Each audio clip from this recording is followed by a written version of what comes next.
सम्मानित राष्ट्रवादी साथियों, मैं श्रीनिवास राष्ट्रवादी, संस्थापक भारत रक्षा दल ट्रस्ट, आज देश और समाज के मुद्दे के ऊपर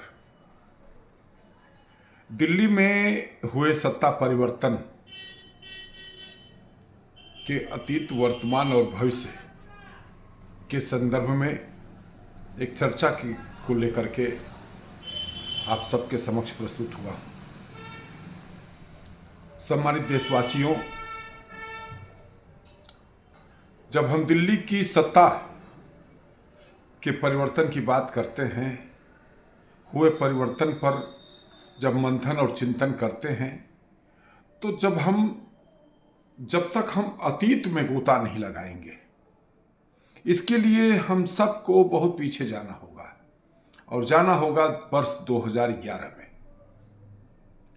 वर्ष 2011 का वह दौर हम समस्त देशवासी, जो जागरूक जनता है, उस सभी के मन मस्तिष्क में 2011 का वह दौर याद होगा जब अन्ना हजारे जी ने लोकपाल बिल को के मुद्दे के ऊपर दिल्ली में अनशन किया था और उनके समर्थन में पूरे देश भर में एक आंदोलन खड़ा हुआ था। उस आंदोलन की ऐसी गूंज उठी कि देश का बच्चा बच्चा जिस तरीके से आज़ादी की लड़ाई में उस समय गांधी जी का जो एक चेहरा था आज़ादी की लड़ाई में, कहा जाता है उनके ऊपर कविता भी लिखी गई कि जिधर चल पड़े जिधर दो डगमग में चल पड़े कोटि पग उसी तरफ। गांधी जी जिधर से निकलते थे उनके पीछे हजारों लाखों का हजूम चल पड़ता था। लोगों ने कोई परवाह नहीं किया, लाठी खाई, गोली खाई, देश के लिए आंदोलन खड़ा किया। उस समय महिलाओं ने जो है, हमारी मातृशक्तियों ने अपने जेवर जेवरात सब कुछ जो है न्यौछावर कर दिया। गांधी जी का एक वह नेतृत्व था उस समय आज़ादी की लड़ाई में। ठीक उसी तरह से स्वतंत्र भारत के इतिहास में अगर कोई दूसरा गांधी निकल करके आया तो वो उस व्यक्ति का नाम अन्ना हजारे है। अन्ना हजारे जी ने 2011 में जो आंदोलन जन लोकपाल के लिए जो है प्रारंभ किया, उस आंदोलन से अरविंद केजरीवाल जी, कुमार विश्वास जी, योगेंद्र यादव जी, प्रशांत भूषण जी, किरण बेदी जी और भी तमाम चेहरे निकल करके आए।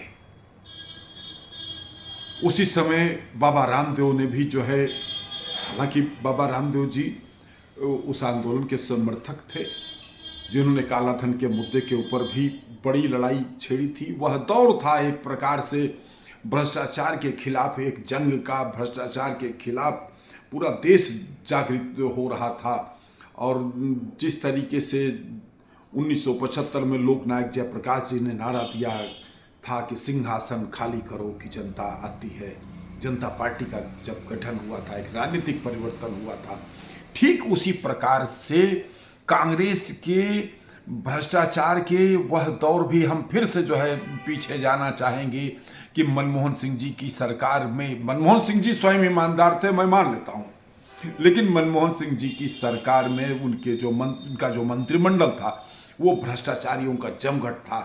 कोयला घोटाला, तारकोल घोटाला, उसी समय वो दिल्ली में ओलंपिक खेल हुए थे, जो है उसका जो है घोटाला हुआ था, यूरिया घोटाला, चीनी घोटाला, न जाने कितने घोटालों की एक बहुत बड़ी फेहरिस्त जब उस समय के मुख्य लेखाकार नियंत्रक महोदय ने जो है देश की सरकार के खिलाफ जो है अपनी सीएजी की रिपोर्ट जो है दिया था, तो सभी के नज़र में ये आ गया था कि ये सरकार भ्रष्टाचारी है, इसके नेता भ्रष्टाचारी हैं।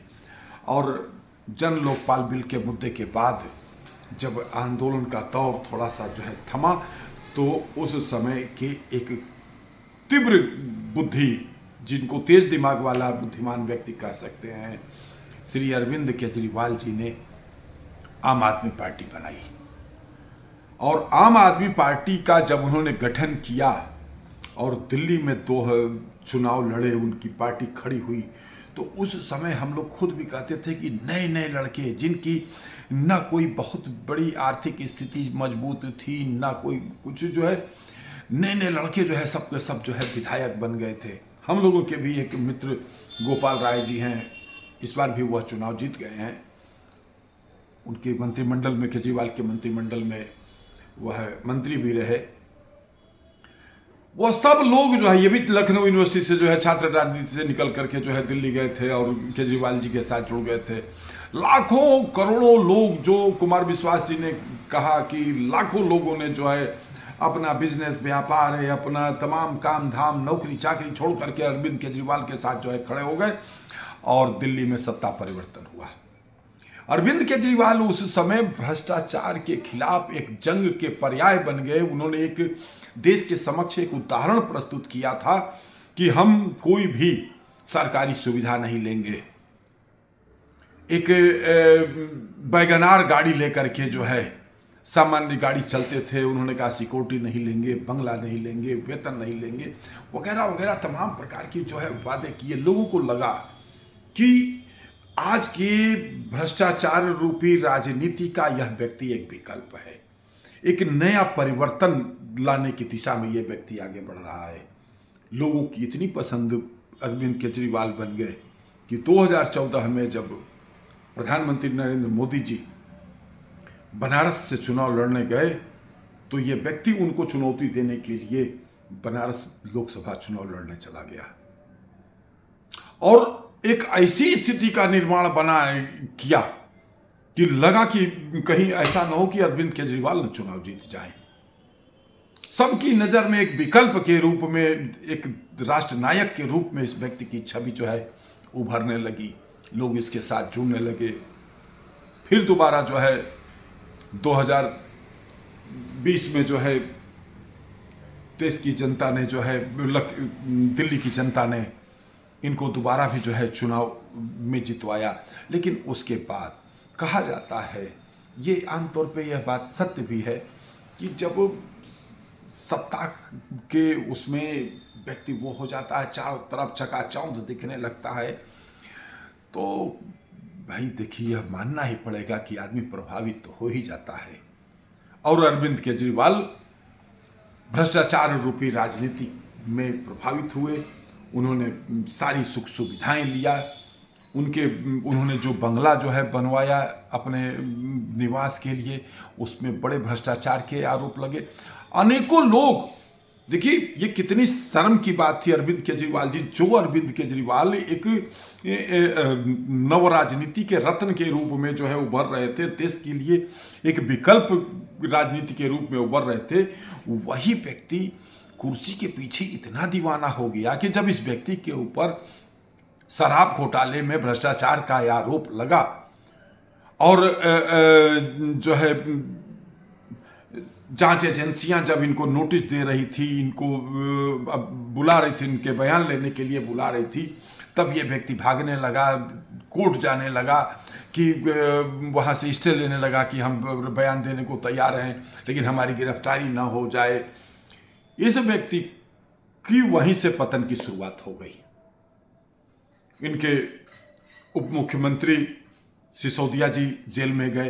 कई एक मंत्री जिस पार्टी का गठन भ्रष्टाचार के खिलाफ हुआ, उस पार्टी का है कि अनेक लोग भ्रष्टाचार में लिप्त, और भ्रष्टाचार में लिप्त ही नहीं, देखिए वैसे तो यह बात तो हमें कहने में कोई संकोच नहीं है कि राजनीति में भ्रष्टाचार है, बिल्कुल सत्यता के साथ हम कह सकते हैं। इसमें किसी को बुरा लगे तो हम क्षमा मांग लेते हैं, लेकिन और हम यह मानते हैं कि सांसद, विधायक, यह सब जो है जिन लोगों को विकास निधियां मिलती हैं और इस विकास निधियों से होने वाले कार्यों में इनका ईमानदारी से कमीशन इनको मिलता ही मिलता है। वेतन तो अच्छा खासा इनका है ही है, सुख सुविधा तमाम है ही है, और भी तरीके से जो है इनके धनार्जन की व्यवस्था हो जाती है। ईमानदारी से भी सांसद, विधायक अगर पैसे के पीछे न भागे तब भी उसको जो है 10-20-50 लाख रुपया साल का जो है मिलना ही मिलना है, इसमें कहीं कोई वो नहीं है। यह ईमानदारी की कमाई है, क्योंकि जो सड़कें बनती हैं, जो इन लोगों की निधियों से और भी काम होते हैं, उसमें इनका कमीशन होता है। लेकिन यह प्रदर्शित नहीं हो पाता है, चुपचाप तरीके से जो है होता है। लेकिन इन दिल्ली सरकार के, आम आदमी पार्टी की सरकार के भ्रष्टाचार ने इस कदर पैसे के प्रति लोभ और लिप्सा जो है बढ़ाया कि इनके खिलाफ सबूत इकट्ठा होने लगे और इनके मंत्रियों की गिरफ्तारी होने लगी। तो इन स्थितियों में अरविंद केजरीवाल जी जो है, अगर ईमानदारी, यह व्यक्ति खुद भ्रष्टाचार के खिलाफ वो करता कि आपके बेटे के ऊपर अगर कोई उंगली उठाएगा भ्रष्टाचार की उंगली, तो मैं उसी दिन पद त्याग दूंगा, सब कुछ कर दूंगा। और यह कुर्सी के प्रति इतना लालची हो गया कि कुर्सी छोड़िए जो है एजेंसियों से भागने लगा। तो सत्ता का यह परिवर्तन जो हुआ था, वह फिर से भ्रष्टाचार रूपी जंजाल में फंस करके जो है, हालांकि कहीं ना कहीं अरविंद केजरीवाल एक विकल्प के रूप में लोगों की पसंद थे, लेकिन इनकी सत्ता लोलुपता ने इनका स्वयं का तो विनाश किया ही, एक नव विकल्प पार्टी का खत्म कर दिया। अभी आप क्या समझते हैं, आम आदमी पार्टी की ही मान्यता समाप्त होगी आने वाले समय में? क्योंकि शराब घोटाले में केवल अरविंद केजरीवाल और सरकार नहीं, आम आदमी पार्टी को भी पार्टी बनाया गया है। क्योंकि जो पैसा शराब घोटाले से आया है, उस पैसे को पंजाब में हुए चुनाव में खर्च किया गया है, इसके साक्ष्य भी सामने आए हैं। और इसलिए निकट भविष्य में आम आदमी पार्टी की, यह बात मैंने बहुत पहले भी जो है कहा था कि निकट भविष्य में देखिएगा कि आम आदमी पार्टी की ही मान्यता खत्म होने की स्थिति बनेगी। इनके कार्यकर्ता, इनका संगठन भी बिखरेगा। और फिर से जो है मोदी जी ने, जैसा कि जो है चुनाव, दिल्ली चुनाव परिणाम आने के बाद अपने पार्टी मुख्यालय से जो संबोधन किया कि विधानसभा के पहले सत्र में ही सीएजी की रिपोर्ट रखी जाएगी, भ्रष्टाचार जिन जिन लोगों ने किया है वह बख्शे नहीं जाएंगे, उनसे वसूली की जाएगी, यह बात उन्होंने पहले ही कह दिया है। तो इन स्थितियों में हम समझते हैं कि निकट भविष्य में अब देश के सामने एक बड़ा और परिवर्तन की ओर आगे बढ़ रहा है। हालांकि हम सब की भी अभिलाषा है, चाहत है कि मोदी जी के नेतृत्व में संपूर्ण भारत में एक सनातन क्रांति आए, एक औद्योगिक क्रांति आई, देश की प्रगति और विकास की क्रांति सामने आए।